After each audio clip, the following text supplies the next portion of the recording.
가장 먼저 오셔서 바로 이 제자들을 부르는 것으로부터 시작하지 않습니까? 그분은 갈릴리 호숫가에서 먼저 안드레와 베드로를 부르셨고 야고보와 요한을 부르셨습니다. 나를 따르라. 내가 너로 사람을 낚는 어부가 되게 하겠다. 그렇게 부르신 것이죠. 예수님이 부르실 때 그들은 어땠을까요? 그들은 각각 자기가 하는 일들이 있었어요. 배 손질, 그물을 손질하고 있거나 저전 또 출항할 어구를 다듬거나 하는 그런 일들을 하고 있는 현장에서 예수님께서 오셔서 나를 따르라고 했을 때 그들은 먼저 귀를 돌려야 해요. 고개를 돌려야 합니다. 어디서 이 말씀이 들리나? 그렇습니다. 복음이 들릴 때 우리는 반드시 먼저 고개를 돌려서 그 소리에 귀를 기울여야 한다는 것이죠. 그리고 나를 따르라고 했을 때 그들은 고개만 돌린 것이 아니라 시선을 돌린 것만이 아니라 몸을 돌려야 그분을 따르기 시작하는 것이죠. 마치 쇳가루가 자석에 끌리듯 그들은 무슨 쇳가루가 자석에 털쩍 붙듯이 예수님을 따르기 시작한 것을 볼 수 있습니다. 따라서 그들의 반응을 보면 첫 번째는 시선을 돌려야 한다는 것입니다. 늘 우리가 바라보는 것들에 사실 우리는 묶여 있는 것 아닙니까? 우리가 무엇을 바라보느냐에 따라서 우리의 시선이 가 있는 곳, 그곳에 우리의 마음도 가 있기 때문이죠. 따라서 회심을 위해서는 우리의 눈길, 우리의 시선이 어디를 주시하고 있는지를 우리 스스로 깨닫고 그 시선부터 돌려야 한다는 것입니다. 우리가 2023년을 시작하면서 우리의 신앙의 첫 자리를 한번 점검해보고 주님이 어떻게 우리를 부르셨는지, 우리가 그 부르심에 어떻게 응답했는지를 기억하고 있다면 먼저 우리는 시선이 반대로 바뀌었다는 것을 떠올리지 않을 수 없는 것이죠. 늘상 우리의 일에 묶여있던 시선, 늘상 나 자신의 관심에 함몰되어 있던 나의 시선, 그저 내 주변에 국한되었던 내 시선이 보다 떨어진 곳으로, 방향이 다른 곳으로, 어쩌면 지금까지 바라보던 곳과는 전혀 반대의 곳으로 우리의 시선을 두게 된다는 것입니다. 그렇습니다. 주님을 따른다는 것, 믿음이 우리 안에 잉태된다는 것, 그래서 그 믿음 사건은 우리의 눈을 들어서 다른 곳을 바라보게 하는 것으로부터 시작이 되는 것이죠. 눈만 돌아갑니까? 고개가, 목만 돌아갑니까? 우리의 몸이 그 시선을 따라 돌아가야 한다는 것입니다. 우리의 몸이 그 시선만 돌리는 것으로 끝나는 것이 아니라 몸이 그 길을 따라가야 한다는 것이죠. 그래서 예수님께서는 이 제자들이 정말 그 몸을 다 돌려서 따라왔을까요? 겉으로는 그렇게 됐죠. 정말 따르라고 했더니 그들은 즉시 순종했습니다. 베드로와 안드레도 바로 그물을 버려두고 뒤를 따랐다고 되어 있어요. 야고보와 요한도 아버지와 배를 버려두고 배를 뒤로 하고 그들은 예수님을 쫓아갔습니다. 쉬운 결정이 아니죠. 고개만 돌린 것도 아니고 시선만 돌린 것도 아니고 온 몸을 돌려서 지금까지 바라보던 배와 갈릴리 호수를 이제는 뒤로 해서 그들은 예수님을 바라보며 예수님과 함께 다른 곳으로 그 몸을 이동시킨 건 분명하지만 그러나 과연 그들이 진심으로 회심했느냐, 진심으로 회개했느냐, 그 기록에 대해서 사복음서는 그 회심이 미흡했다는 것을 곳곳에서 기록해두고 있습니다. 마치 우리가 좋은 신앙인 것 같지만 그냥 남몰래 안 지어야 할 죄를 여전히 짓고 여전히 주님을 따르면 된다고 하면서도 헐기덜기 세상에 더 많은 시선을 두고 우리가 성경도 보고 찬송도 부르지만 그러나 실제 우리가 보고 듣고 우리가 말하는 것은 그 세상 사람들과 큰 차이가 없이 따라가는 이 모습을 제자들은 안 보였을까요? 저는 우리가 복음서를 읽어보면 읽어볼수록 제자들이 예수님 곁에 있지만 예수님을 따르고 있지만 그 발걸음은 바로 예수님 그 곁을 부지런히 따르고 있지만 그러나 그 마음은 여전히 세상 속을 향하고 있었다는 것을 알 수 있습니다.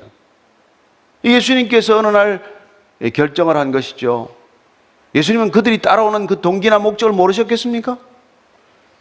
예수님께서는 그들이 나를 따르라고 했을 때 마치 자석에 붙듯 그렇게 덜썩 붙였지만 이들이 정말로 따라오는 이유와 목적이 뭔지를 모르셨겠습니까? 속으셨겠습니까? 아니면은 때를 두고 이들에게 다시 한번 가르칠 기회를 기다리고 계셨겠습니까? 어느 쪽이라고 생각을 하세요?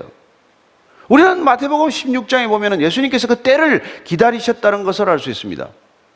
제자들이 완벽해서 따라오는 것도 아니요, 그 동기가 순전해서 따라오는 것도 아니요, 이제는 그 마음에 진정한 회심이 일어나서 따르고 있는 것이 아니라는 것을 주님은 누구보다 잘 아셨기 때문에 이제 그들에게 진정으로 회심해야 될 시점, 그래서 그 때가 이르렀음을 아시고 오늘 주님께서는 이제 말씀하시는 것이죠. 예. 그래서 우리가 이 앞에 보면은 예수님께서 어떻게 해서 이 말씀을 하시게 되었는지를 우리가 한 번 더 다시 보겠습니다. 마태복음 16장 우리가 오늘 읽은 본문 앞에 21절부터 23절까지입니다. 시작. 이때로부터 예수 그리스도께서 자기가 예루살렘에 올라가 장로들과 대제사장들과 서기관들에게 많은 고난을 받고 죽임을 당하고 제3일에 살아나야 할 것을 제자들에게 비로소 나타내시니 베드로가 예수를 붙들고 항변하여 이르되 주여 그리 마옵소서, 이 일이 결코 주께 미치지 아니하리이다. 예수께서 돌이키시며 베드로에게 이르시되 사탄아 내 뒤로 물러가라, 너는 나를 넘어지게 하는 자로다. 내가 하나님의 일을 생각하지 아니하고 도리어 사람의 일을 생각하는구나. 예. 베드로가 그렇게 놀라운 대답을 했고, 정말 그건 사람의 대답이 아니라 하나님께서 알게 하신 정말 그런 대답이라는 것을 일러주셨지만은, 그 말을 듣고 나서 예수님께서는 드디어 십자가를 내가 져야 한다. 이제 예루살렘으로 올라갈 터인데 예루살렘으로 올라가게 되면 내가 많은 고난을 받고 십자가에서 죽음을 맞아야 하고 그리고 사흘 뒤에 부활해야 된다 까지 얘기했더니 베드로가 다시 즉시 예수님을 꾸짖듯 책망하듯, 아닙니다 주님, 그런 일은 없습니다. 예수님께서 정말 단호하게 다시 즉시 베드로를 꾸짖습니다. 사탄아 내 뒤로 물러가라. 내가 하나님의 일을 생각하지 않고 사람의 일을 생각하기 때문에 그런 얘기를 하는 거야. 여러분, 우리는 얼마나 많은 경우 하나님의 일을 생각하지 않고 사람의 일, 주님의 말씀을 생각하지 않고 내 생각, 내 일 때문에 우리는 말을 하고 있는 것입니까? 얼마나 예수님을 생각하는 듯한 그런 행동과 그런 말이었지만 예수님께서는 그게 하나님을 생각하지 않고 사람을 생각할 때 내뱉는 말이라는 거예요. 그리고 주님께서는 오늘 우리가 읽은 이 말씀을 그냥 목 박듯이 한 번 더 확연하게 말씀을 해주시는 것이죠. 바로 그 말이 오늘 16장 24절입니다. 시작. 이에 예수께서 제자들에게 이르시되 누구든지 나를 따라오려거든 자기를 부인하고 자기 십자가를 지고 나를 따를 것이니라. 베드로만 야단친 게 아니에요. 사실은 베드로는 속에 있는 말을 정말 멋있게 포장해서, 아니 예수님 지금 얼마나 사역하셨다고 떠난단 말입니까? 고작 3년 하고 나서 뭘 하셨다고 지금 떠난다는 겁니까? 우리가 절대 그렇게 내버려 두지 않겠습니다. 그건 베드로의 마음만이 아니잖아요. 제자들이 지금 다 그런 한결같은 마음이란 말이에요. 그래서 예수님께서는 제자들에게 오늘 누구든지, 너희들 12 중에 누구든지 나를 따라오려거든, 지금까지 안 따라왔습니까? 줄곧 따라오지 않았습니까? 그러나 진실로 너희들이 마음을 돌이켜 정말 회심해서 참된 회심자가 되어서 나를 따라오려거든 자기를 부인하라. 그리고 자기 십자가를 지고 나를 쫓으라. 이렇게 말씀하시는 것이죠. 따라서 회개하라, 돌이키라, 회심하라로부터 시작된 그분의 메시지, 나를 따르라. 고개를 돌리고 몸을 돌리고 시선을 돌려서 나를 따르는 것, 회심의 구체적인 행동이 주님을 따르는 것. 그렇게 주님을 따르려면은 오늘 주님께서는 한 걸음 더 나아가서 분명하게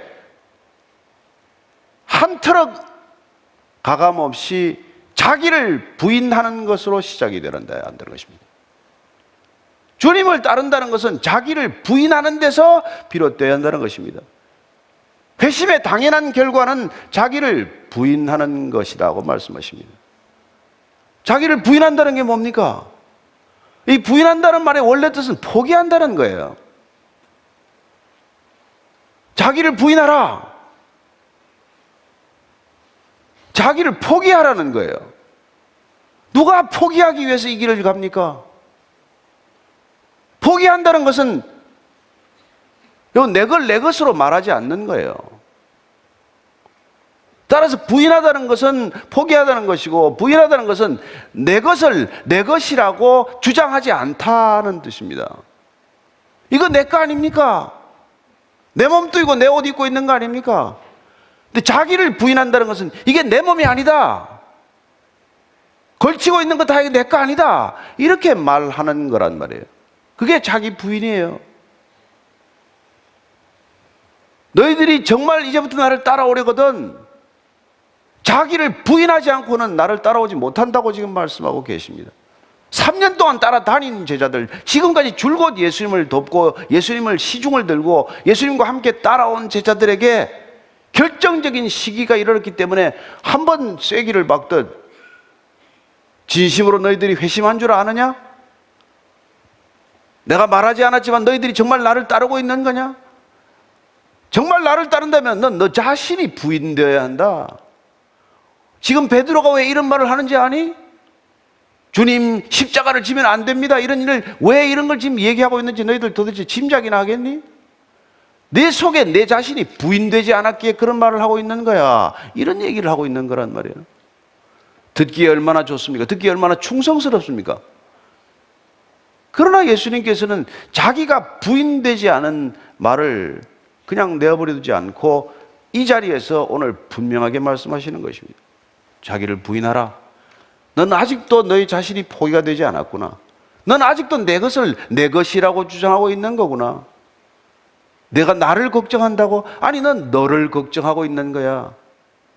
그 말 아니겠어요? 그래서 나를 부인하라고 하는 말씀 뒤에 자기 십자가를 지고 나를 쫓으라고 말씀하시는 것이죠.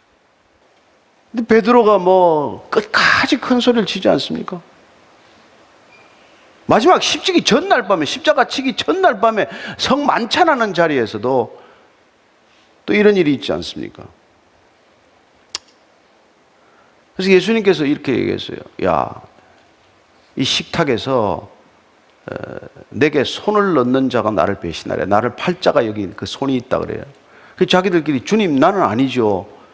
누구야? 누가 예수님 판다는 거야? 이런 얘기가 이제 오고 갔어요. 그 일이 있은 후에 그 최후의 순간, 지금 최후의 만찬장에서 그 일이 있고 난 뒤에 누가는 어이없다는 듯이 이 사실을 또한 기록하고 있는 거예요. 그게 누가복음 22장 24절입니다. 시작. 또 그들 사이에 그중 누가 크냐 하는 다툼이 난지라. 아니, 이제 손 놓고 예수님께서 누가 나를 팔 거야 라고 이야기를 했는데 그걸 누가 이거 판단 말이야? 어느 놈이지? 뭐 이러고 시비를 벌이다가 또 그게 결국은 나중에 누가 더 큰지를 다투는 싸움이 되고 말았다는 거예요. 이해가 되십니까?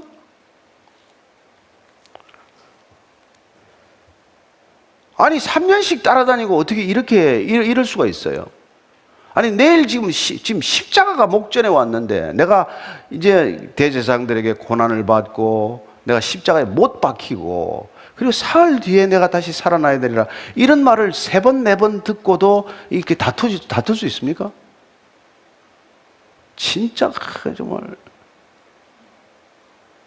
그래서 우리가 이 사람보다도 낫다라고 생각하면 크게 속은 것입니다. 크게 착각하는 것입니다. 이들은 그래도 생업을 한번 버린 커리어나 있죠. 이들은 3년간 그래도 뭐 아내 두고 집을 두고 나와서 예수님 따라다니기나 했죠. 그러고서도 다툴 수 있다는 것, 그러고서도 누가 큰지를 다툴 수 있다는 것, 그러고서도 누가 예수님 옆에 오른쪽에 앉을 거냐 왼쪽에 앉을 것이냐를 가지고 서로 힘겨루기를 할 수 있다는 것, 그게 놀라운 진실이라는 것입니다. 그래서 예수님께서 이 말씀을 하세요. 베드로를 특별히 주목한 것 같아요. 베드로가 늘 수석 제자의 이걸 자임하고 있기 때문에.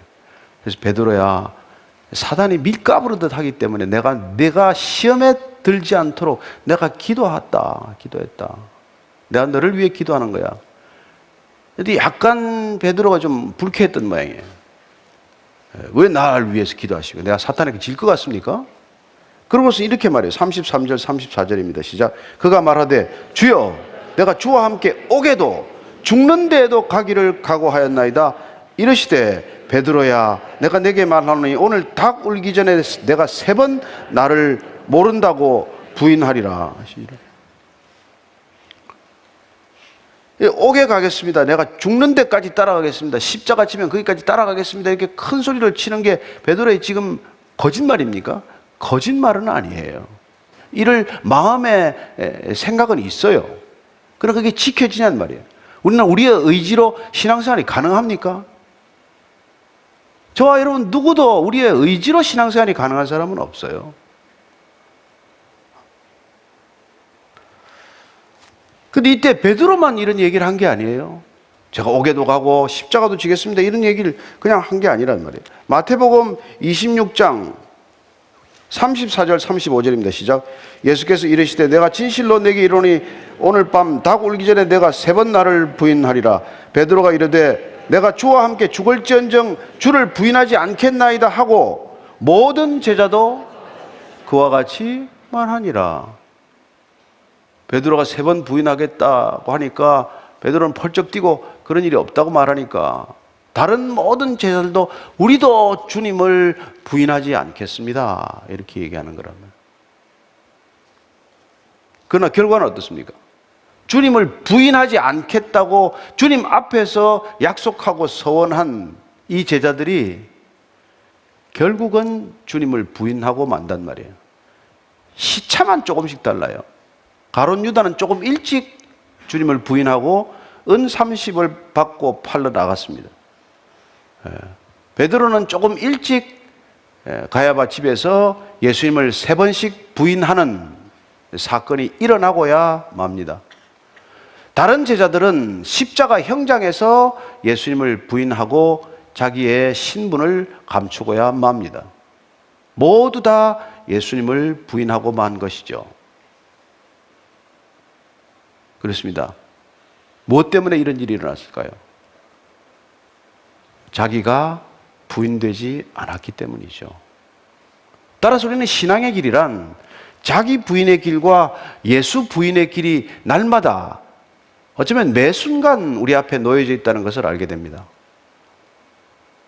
우리가 순간순간 자기를 부인하지 않으면 우리는 순간순간 자기가 부인하지 않은 만큼 예수님을 부인하고 있다는 것을 기억해야 한다는 것입니다.